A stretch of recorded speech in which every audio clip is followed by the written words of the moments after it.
বন্ধুরা, আজকে আমি সরু চাকলির রেসিপি নিয়ে চলে এসেছি। কিভাবে আমরা সাদা ধপধপে এবং নরম সরু চাকলি বানিয়ে নিতে পারি তারই রেসিপি আপনাদের সাথে শেয়ার করছি। আশা করি আপনাদের ভালোই লাগবে। এর জন্য লাগছে 3 কাপ আতপ চাল, 1 কাপ বিউলির ডাল। চাল ডালটা আমি 3-4 বার ধুয়ে ভালোভাবে মিক্সিতে অল্প অল্প জল দিয়ে পিষে নিচ্ছি। খুব ভালোভাবে পিষতে হবে।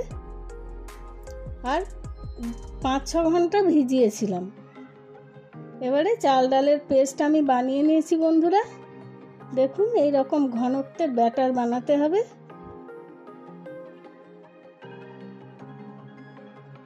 ভালোভাবে মিশিয়ে নিয়েছি। এবারে আমি ঢাকা দিয়ে আধ ঘন্টা রেখে দেব।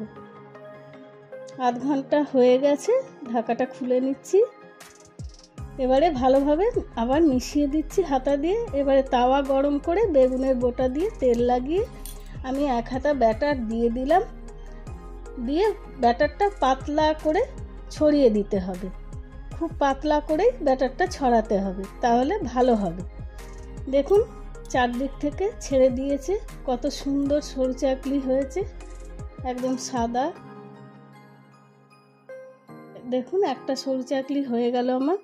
2 মিনিট রেখেছিলাম তাওয়াতে।